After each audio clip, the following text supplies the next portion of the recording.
What's good? What's going on, everybody, man? It's your boy, AC, though. Y'all know what it is, man.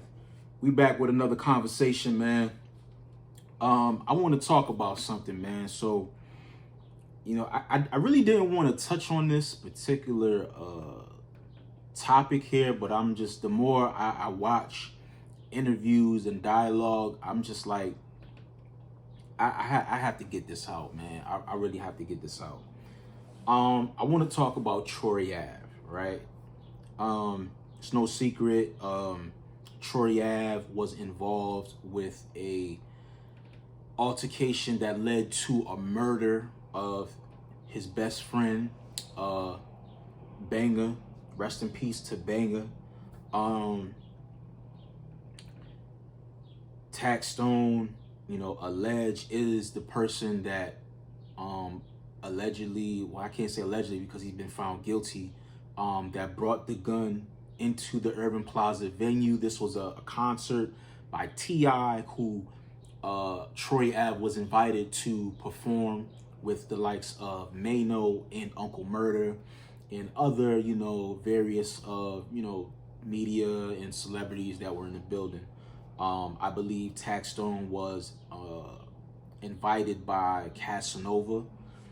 I don't believe Casanova was on the bill to perform. I believe he was just probably there just for moral support and probably just there to network. But all in all, if you know Taxstone and Troy Ave, they were, pretty much on a verbal, beef per se on social media, records, podcasts, things of that nature. But in totality, man,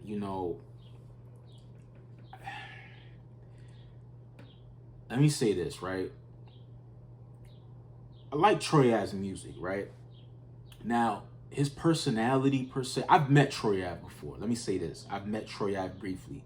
I met him actually twice. I met Troy Ave twice, but my real good encounter was like maybe 2 minutes. It was him, Hovain, Lido, Avon Blackstyle.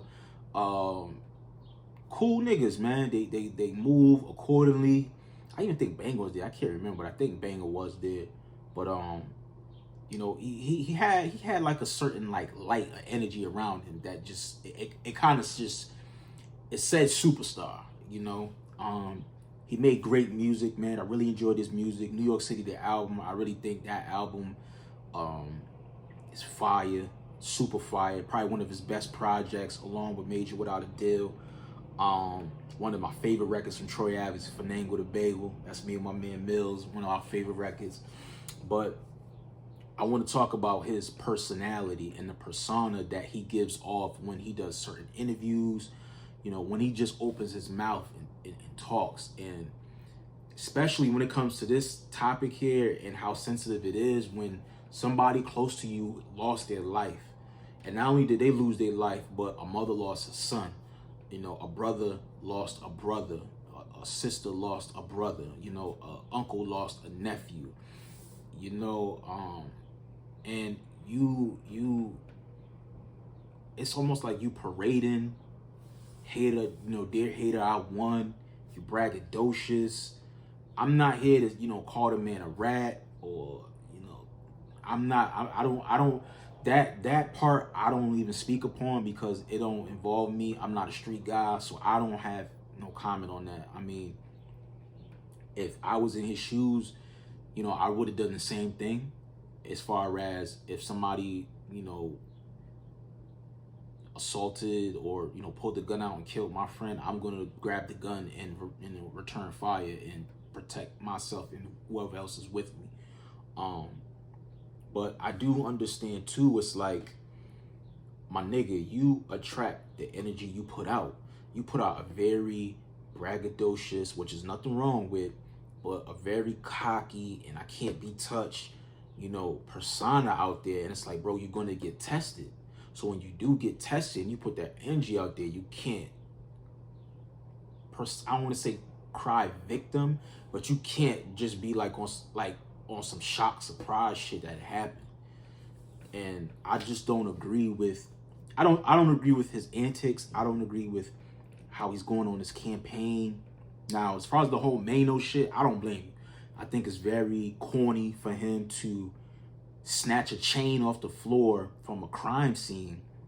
Your girlfriend got shot, and you pick up a jewelry from somebody that was quote unquote your friend, and you keep the jewelry for a certain amount of years, wear the jewelry in numerous of videos. That whole shit is just messy.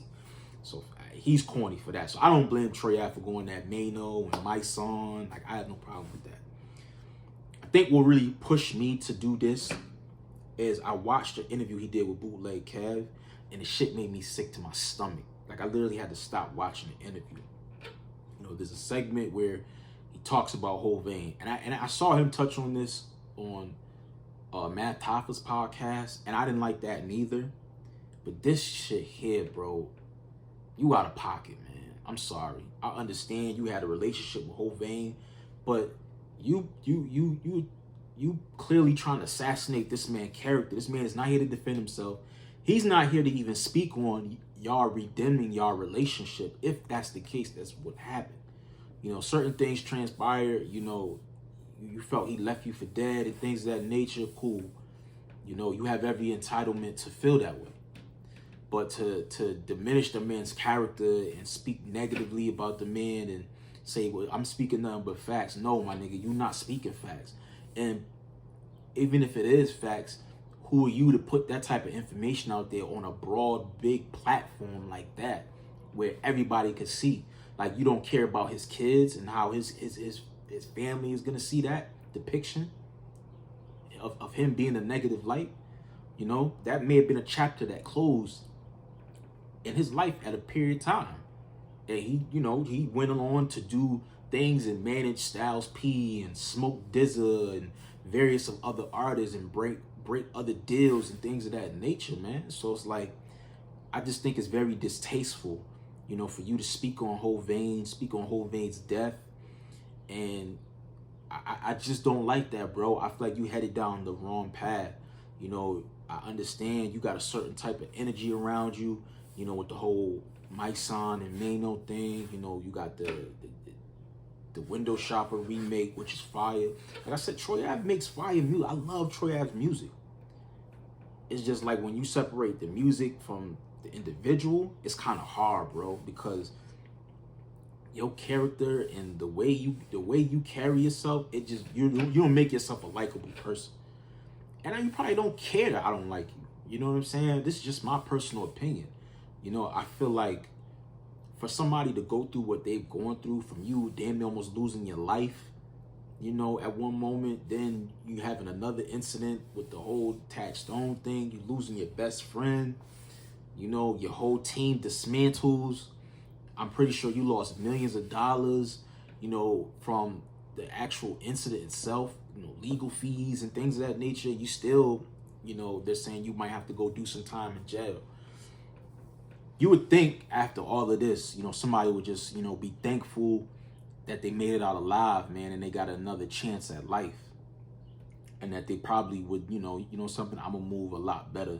You know, I'm gonna speak a lot better into existence. This nigga just went total opposite, and it just got worse. I feel like this shit made him worse. You know, and I don't wish nothing bad, man, but it's like, bro, if you keep climbing up that tree, man, you gonna get what you're looking for, bro. You know, I pray that never happens, but it's just like, my man, where's the humility? You know, where's the respect? Where's the dignity? You know, where's being the bigger person? Especially when it comes to Hovain. I understand how you feel. I saw the video. I would feel some type of way too. But the man's not here, my nigga. He's not here. That man has a family, kids, wife, mother, father. They don't want to see that, bro. You know, in the way you speak, you know, for banger and things of that nature, and how that whole thing led up. I don't know if that's true, but I'm not going to speak on it, but I have my thoughts on that. And I'm pretty sure some more information will come out once Tax sentence date is revealed. I believe Tribe Gangsta is gonna sit down and do a full depth interview on how he feels about Troy Ave, because he never really spoke about Troy. He pretty much was just like, yo, I'm really just going to just keep my comments to myself until, you know, we get the sentence date. But I just found that very interesting, man. And I would think, you know, you would kind of mend that relationship with Banger's mother, you know, his brother, his family, and kind of just make that, you know, a tight situation. Because you got to think about it, bro. You're responsible. You are responsible. You know, that's like if my best friend go out with me, he married his wife. It's my responsibility to make sure that man make it home to his kids and his wife. If he don't, I failed. You know what I'm saying? When I walk with my friends, I'm very protective. I'm having a good time, but I'm also on point. It's my job and my duty to make sure they make it home, as well as for me to make sure that I make it home to my son. You know, and I'm pretty sure anybody in my circle, we feel the same exact way about one another. I don't rock with nobody that don't feel the exact same way. You know, and you would think, you know, if Banger did not go to that event with you, he would still be on this earth right now. You know? But I don't know, man. Like I said, I like Troy Ave's music. I think he's very talented. He makes dope records. But I just don't like, I don't like his personality, man. He's not somebody that I would want in my circle or want around me. You know, I feel like he has a certain cloud around him. And that type of spirit and that type of frequency, I wouldn't want that around me. You know, that's just my personal opinion, man. But you know, it's a sad situation, man, for Tax as well. For Troy, nobody wins. Nobody wins. Hater didn't win. You didn't win. Y'all both lost. He's losing, you know, time, money, opportunity, resources, time away from his family. You lost a best friend as well, with money, opportunity, and various things. You're gonna miss moments from your kids. Nobody won in this shit, bro. So the whole hater I won shit, I think it's corny. You could have came up with a better title than that.